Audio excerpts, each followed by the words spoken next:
नमस्ते आप सभी लोगों को। स्वागत है आप सभी का हमारे YouTube चैनल समृद्धि आईएएस में। कैसे हैं?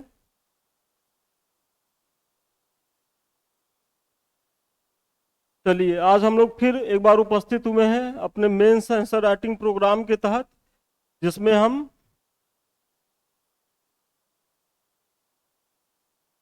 पेपर 5 को ही डिस्कस करेंगे। पिछला क्वेश्चन भी हमारा पेपर 5 से ही था और आज फिर हम पेपर 5 पे ही एक क्वेश्चन लेकर के आए हैं।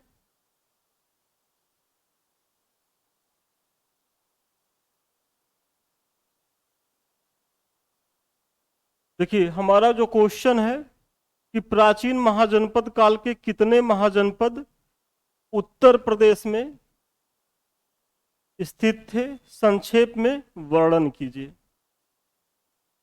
एक बार फिर से पढ़ दे रहे हैं कि प्राचीन महाजनपद काल के कितने महाजनपद उत्तर प्रदेश में स्थित थे, संक्षेप में वर्णन कीजिए। तो जैसा कि आप सभी लोग जानते हैं कि जो महाजनपद काल था उसमें 16 महाजनपद थे और 16 महाजनपद में जो है 8 महाजनपद वो हमारे उत्तर प्रदेश से संबंधित हैं। और ये एक बहुत ही महत्वपूर्ण टॉपिक है क्योंकि यहाँ से प्रश्न बनने की बहुत ही ज़्यादा संभावना है, तो इसीलिए हम इस प्रश्न को आज यहाँ देखेंगे। तो देखिए, सबसे पहले वही छोटा सा एक इंट्रो आप दे देंगे।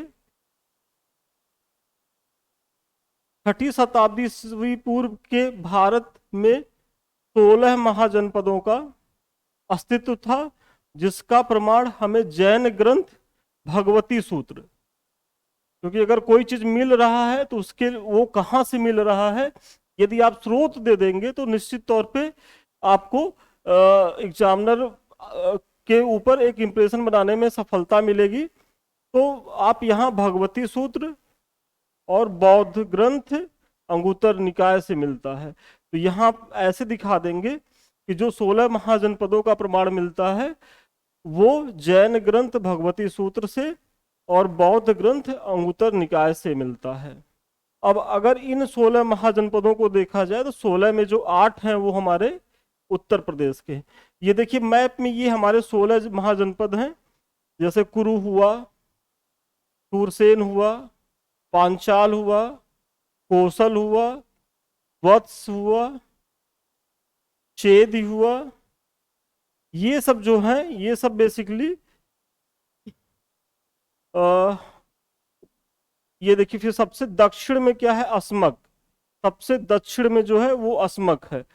यानी कि जो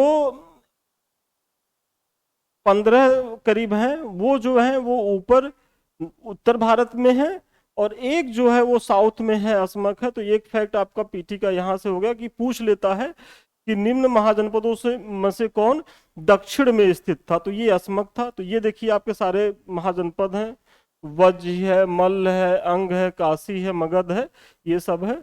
तो इसी में जो 8 हैं हमारे वो उत्तर प्रदेश से कौन कौन से हैं? तो देखिए, काशी, कोसल, वत्स, मल्ल, चेद, सूरसेन, कुरु, पांचाल। अब यहाँ ऐसे बता करके फिर अब आपको करना क्या है कि इन सबों के बारे में जो प्रमुख चीजें हैं, जो प्रमुख घटनाएं हैं, जो प्रमुख फैक्ट्स हैं, उनको आप देते हुए आगे निकल जाइए। तो हम सबसे पहले शुरुआत करेंगे काशी से। देखिए, सबसे पहला जो है महाजनपद काशी, और काशी का प्रथम उल्लेख अथर्ववेद में मिलता है। देखिए, ये एक फैक्ट है कि अथर्ववेद में मिलता है, जिसकी राजधानी वाराणसी थी, जो वरुणा एवं 80 नदियों के बीच स्थित थी। देखिए क्या है, वरुणा और 80, इसी दोनों नदियों को मिला करके ही वाराणसी नाम भी पड़ा। तो सबसे पहला पॉइंट हमारा यही हो जाएगा। अब दूसरा अगर पॉइंट आप देंगे तो दूसरे के तहत देंगे कि महाभारत के अनुसार काशी की स्थापना दिवोदास ने की थी। महाभारत क्या कहता है? महाभारत ये कहता है कि जो काशी की स्थापना थी वो दिवोदास ने की थी। आरंभ में यह सबसे शक्तिशाली महाजनपद था। देखिए, कभी एक बार आईएएस के एग्जाम में पूछा गया था कि आरंभिक सबसे शक्तिशाली महाजनपद कौन सा था, जनरली लोगों ने किया क्या, मगध था, मगध को लगा के चले आए। लेकिन आपकी जानकारी के लिए यहाँ हम बता दें कि जो मगध था वो बाद में शक्तिशाली हुआ। आरंभिक जो दौर था महाजनपदों का, उसमें यदि सबसे शक्तिशाली देखा जाए तो यही क्या था, काशी था। हाँ, आरंभ में यह सबसे शक्तिशाली महाजनपद था। यम ब्रह्मदत्त इसके सबसे शक्तिशाली राजा हुए, जिन्होंने कौशल को हराया था। कालांतर में अजातशत्रु ने काशी को जीतकर मगध में मिला लिया। देखिए, अब यहाँ हम उस कहानी पे नहीं जाएंगे कि कैसे काशी को दहेज में दिया जाता है, फिर अजातशत्रु के द्वारा यदि उस अजातशत्रु के द्वारा उस पर फिर पुनः कब्जा कर लिया जाता है, एक युद्ध होता है कौशल और काशी में। ये घटना आप सभी लोग जान रहे होंगे, तो हम इस पे नहीं जाएंगे। बस यहाँ ये उल्लेख कर देना है कि अजातशत्रु द्वारा काशी को जीतकर मगध में मिला लिया गया था। जैन स्रोतों के अनुसार 23वें तीर्थंकर, जो जैन धर्म के 23वें तीर्थंकर थे पार्श्वनाथ, उनके पिता जो अश्वसेन थे वो काशी के ही राजा थे। मतलब काशी जो है वो जैन धर्म से भी संबंधित थी, क्योंकि उनके जो 23वें तीर्थंकर थे उनके पिता जो अश्वसेन थे वो काशी के ही राजा थे। अब देखिए, काशी एक प्रमुख व्यापारिक केंद्र भी था, जो मुख्यतः सूती और रेशमी वस्त्र के व्यापार के लिए प्रसिद्ध था। काशी क्या था, काशी से सूती और रेशमी वस्त्र का व्यापार उस समय बड़े पैमाने पर होता था। तो ये आपका काशी महाजनपद को लेकर के जो महत्वपूर्ण पॉइंट है यहाँ इस पे बताया गया है। अब आगे देखते हैं कौशल के लिए। देखिए, दूसरा हमारा जो सबसे महत्वपूर्ण महाजनपद है जो उत्तर प्रदेश में अवस्थित है, कौशल। वर्तमान अवध का क्षेत्र ही कौशल कहलाता था। जो वर्तमान अवध का क्षेत्र वही कौशल है। सरयू नदी इसे दो भागों में विभाजित करती थी, उत्तरी एवं दक्षिणी। अब जो उत्तरी कौशल है उसकी राजधानी क्या थी, श्रावस्ती, और दक्षिणी कौशल इसकी राजधानी साकेत या अयोध्या। तो ये पॉइंट आप लोग जान गए कि वर्तमान अवध का जो क्षेत्र वही कौशल कहलाता था। सरयू नदी से दो भागों में विभाजित करती थी, उत्तरी कौशल, दक्षिणी कौशल। उत्तरी कौशल की राजधानी श्रावस्ती थी और दक्षिणी कौशल की जो राजधानी थी वो साकेत या अयोध्या थी। रामायण काल में कौशल की राजधानी साकेत थी। अगर रामायण काल में कहा जाए, जब रामचंद्र जी का समय था, उस समय का अगर देखा जाए तो उस समय जो इसकी राजधानी थी कौशल की, वो साकेत थी, अयोध्या। इक्ष्वाकु वंशीय प्रसेनजित यहाँ का सर्वाधिक शक्तिशाली राजा था, जो बुद्ध के समकालीन थे। क्योंकि देखिए, ये 16 महाजनपद को लेकर के, चूंकि 16 महाजनपद के समय को लेकर के पूछा जा रहा है, तो एक पॉइंट महत्वपूर्ण आप ये दे सकते हैं कि इक्ष्वाकु वंशीय प्रसेनजित यहाँ का जो सबसे शक्तिशाली शासक थे उस समय के, वो बुद्ध के समकालीन थे। बुद्ध एवं प्रसेनजित की भेंट का वर्णन भरहुत स्तूप में अंकित है। मतलब बुद्ध और प्रसेनजित की मुलाकात भी हुई थी, और इसका साक्ष्य आपको कहाँ से मिलता है, तो भरहुत स्तूप से मिलता है। ये आपका एक बहुत ही महत्वपूर्ण फैक्ट है। कौशल एवं मगध महाजनपद में कड़ी प्रतिद्वंदिता थी। ये तो आप जान ही रहे हैं कि एक समय था कि सब महाजनपदों का अपना स्वतंत्र अस्तित्व था, लेकिन मगध एक ऐसा महाजनपद उभर करके आया कि जो धीरे धीरे सारे महाजनपदों को जीतते हुए एक साम्राज्य में अपने आप को तब्दील कर लिया। तो इसी कड़ी के तहत अगर देखेंगे तो कौशल एवं मगध जो थे ये आपस में लड़ते थे। युद्ध में कौशल की पराजय के कारण प्रसेनजित को विवश होकर अपनी पुत्री वाजिरा का विवाह अजातशत्रु से करना पड़ा था। तो ये एक महत्वपूर्ण पॉइंट हो गया कि प्रसेनजित को विवश होकर अपनी पुत्री वाजिरा का विवाह करना पड़ा था। और मध्यम निकाय एवं सुत्त निपात के अनुसार गौतम बुद्ध स्वयं को कौशल का निवासी, देखिए ये जो मध्यम निकाय है और सुत्त निकाय, सुत्त निपात, ये दोनों ये बताते हैं कि गौतम बुद्ध जो है स्वयं को कौशल का निवासी बताते हैं। इस प्रकार यह स्पष्ट होता है कि कौशल कितना महत्वपूर्ण उस समय महाजनपद था। तो ये हमारा कौशल हो गया।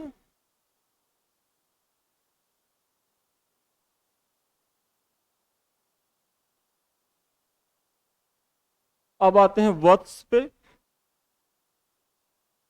देखिए, वत्स की राजधानी कौशाम्बी थी, प्रयागराज के निकट, जो प्रयागराज के निकट यमुना के तट पर स्थित थी। मत्स्य पुराण के अनुसार मत्स्य पुराण के अनुसार हस्तिनापुर के गंगा नदी की बाढ़ में नष्ट हो जाने के बाद कुरुवंशीय राजा निचच्छू द्वारा अपनी राजधानी कौशाम्बी हस्तांतरित की गई थी। देखिए, एक हस्तिनापुर का जो क्षेत्र था, वहां के राजा थे निचच्छू। जब इनकी राजधानी जो है वो बाढ़ में बह गई, तो इन्होंने कौशाम्बी को ही अपनी राजधानी बनाया था। तो ये एक आप बढ़िया पॉइंट डाल सकते हैं यहाँ। यहाँ का सबसे प्रसिद्ध राजा उदयन था। उदयन के बारे में तो आप सभी जानते हैं। यहाँ का सबसे प्रसिद्ध राजा उदयन था, जो बुद्ध का समकालीन था। उदयन का अवंत के राजा प्रदोत्त और मगध के शासक अजातशत्रु के साथ वैवाहिक संबंध भी थे। जो उदयन की शादी होती है वो मगध से भी होती है, और अवंत एक महाजनपद था, वहां से भी वहां की भी राजकुमारी से उदयन का विवाह होता है। वत्स महाजनपद अपनी सैन्य सेना, मतलब वत्स महाजनपद की जो सेना थी वो बहुत ही मजबूत थी, और उसमें भी जो गज सेना थी, मतलब हाथियों की जो सेना थी, वो अपने संख्या बल के लिए प्रसिद्ध रही है। मतलब जो हाथियों की जो उस समय सबसे बड़ी सेना थी, वो किसके पास थी? वो वत्स महाजनपद के पास ही थी। अब नेक्स्ट पॉइंट है कि यह अपने सूती वस्त्र उद्योग के लिए भी जाना जाता था। मतलब यहाँ से सूती वस्त्र, कॉटन इंडस्ट्री का भी प्रचलन, मतलब कॉटन इंडस्ट्री का भी काफी विकास था, व्यापार वाणिज्य होता था उसका। कौशाम्बी के उत्खनन से घोषिताराम विहार एवं उदयन के राजप्रसाद के अवशेष प्राप्त हुए हैं। तो ये पूरा आपका वत्स का पॉइंट है। अगर वत्स देखिए, इसमें क्या है कि हो सकता है, यहाँ तो हम 8 महाजनपद का उल्लेख कर रहे हैं, हो सकता है कि यहाँ 2 पूछ ले या 4 पूछ ले, क्योंकि 8 तो बहुत ज्यादा हो जाएगा, इतना पॉइंट नहीं दे पाएंगे। लेकिन अगर कहीं 2 पूछ लिया तो आपके पास भरपूर यहाँ पॉइंट है अपने उत्तर को लिखने के लिए। तो ठीक है, फिर हम अगला देखते हैं। मल्ल, नंबर 4 है मल्ल। यह महाजनपद 2 भागों में विभाजित था, जिसमें एक की राजधानी कुशीनगर, जो जिसे कस्या भी कहा जाता है, तो दूसरे की पावा, मतलब पडरौना। देखिए, कुशीनगर और पडरौना वो एक तरीके से एक ही जिले के तहत 2 क्षेत्र हैं। तो वही है कि कस्या और पडरौना बहुत पास पास थे, 15-20 किलोमीटर की ही दूरी थी, लेकिन ये 2 राजधानियों में विभक्त था।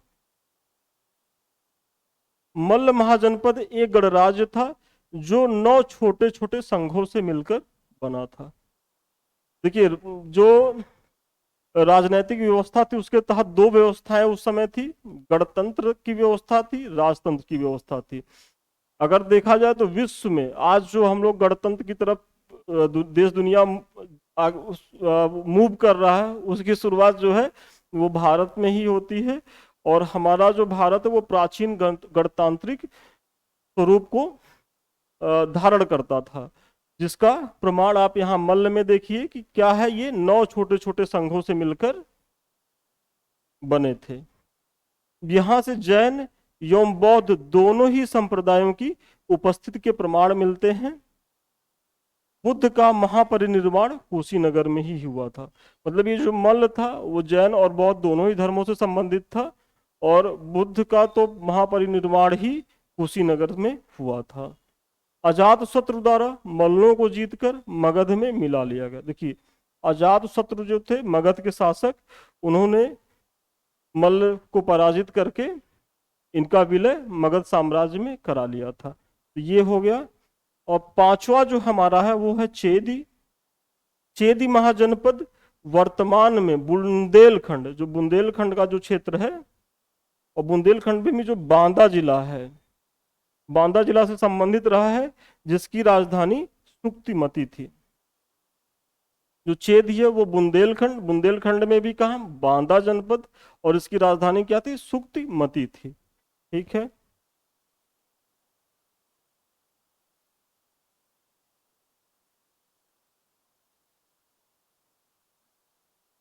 महाभारत काल में यहाँ का शासक शिशुपाल था। ये वही शिशुपाल हैं, भगवान श्री कृष्ण के बुआ के लड़के। वो तो कहानी आप लोगों ने देखा ही हो, मतलब सुना ही होगा, देखा भी होगा टीवी पे, कि इन्होंने अपने बुआ को वचन दिया था कि जब तक ये 100 गलती नहीं करेगा इसका हम वध नहीं करेंगे। और जैसे ही ये 100वीं गलती करता है, भगवान श्री कृष्ण के द्वारा इस सुदर्शन चक्र के माध्यम से इसकी गर्दन काट दी जाती है। तो ये वही शिशुपाल थे। और ये कहाँ के शासक थे? ये जो शासक थे वो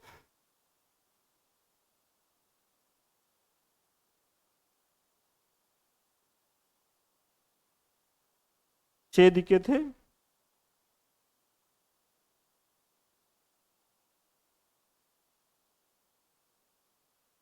कुछ इतिहासकारों की मान्यता है कि चेदी महाजनपद की ही एक शाखा कलिंग में स्थापित हुई, जिसका प्रमुख शासक खारवेल था। देखिए, कुछ हिस्टोरियन ऐसा मानते हैं कि यही जो चेदी था, इसकी इसी से संबंधित कुछ लोग उड़ीसा में जा करके बसे, और कालांतर में वही जो है वहाँ चेदी वंश से अपना एक नया शासन चलाते हैं, और उसका जो सबसे प्रमुख शासक खारवेल इसी वंश से संबंधित था। तो ये एक बहुत महत्वपूर्ण पॉइंट होगा, आप यहाँ डाल देंगे। फिर 6 नंबर जो है हमारा वो कुरु है। इस महाजनपद का विस्तार वर्तमान मेरठ, दिल्ली एवं हरियाणा के थानेश्वर तक था। देखिए, कुरु जो था वो कहाँ था? मेरठ, दिल्ली एवं हरियाणा के थानेश्वर तक था। इसकी राजधानी इंद्रप्रस्थ थी। महाभारत कालीन हस्तिनापुर इसी महाजनपद का भाग था। जो हस्तिनापुर था वो कुरु महाजनपद के तहत ही आता था। यह महाजनपद प्रारंभ में राजतंत्रात्मक था, जो बाद में गणतांत्रिक हो गया। ये प्रारंभ में राजतंत्र था यहाँ, लेकिन बाद में यहाँ गणतंत्र स्थापित हो जाता है। बुद्ध के समय यहाँ का शासक कौरत्य था। बुद्ध के समय यहाँ का शासक कौरत्य था। आगे देखते हैं।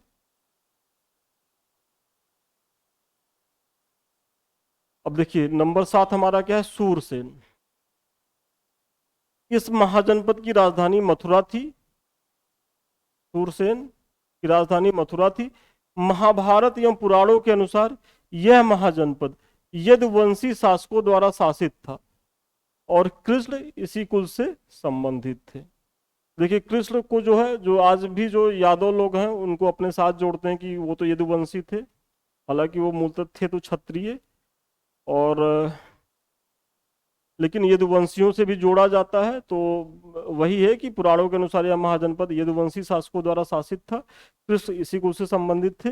गौतम बुद्ध के समय यहाँ का शासक अवंतिपुत्र था।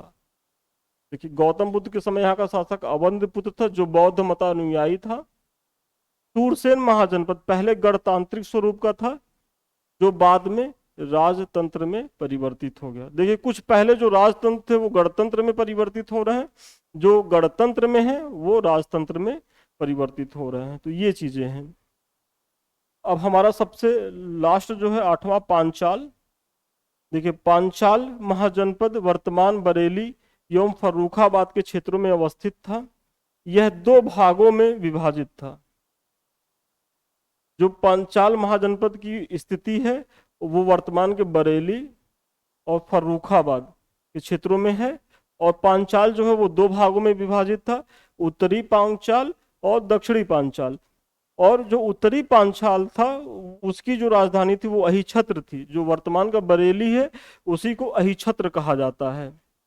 और दक्षिणी पांचाल, इसकी राजधानी कांपिल्य थी, जो वर्तमान का फर्रुखाबाद जिला है। तो आप ये दे देंगे यहाँ।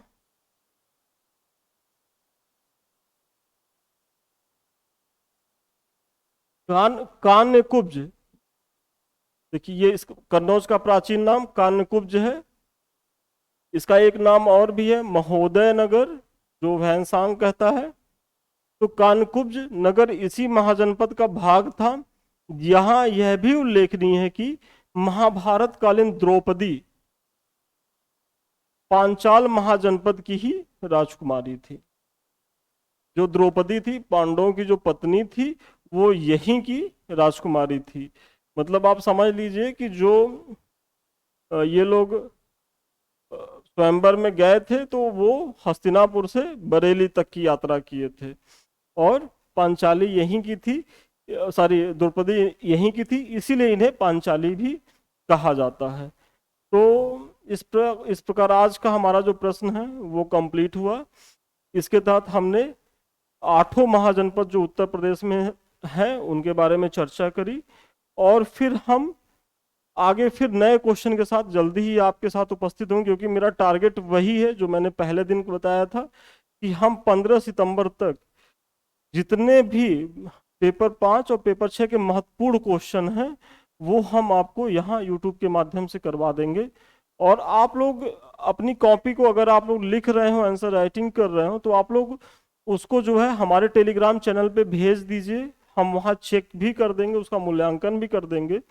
और मैंने जो अभी पढ़ाया है, अगर इसका आपको पीडीएफ चाहिए तो ये पीडीएफ भी आपको हमारे टेलीग्राम चैनल पे मिल जाएगा, आप वहाँ से इसको डाउनलोड भी कर सकते हैं। तो ये है हमारा यूट्यूब और टेलीग्राम का।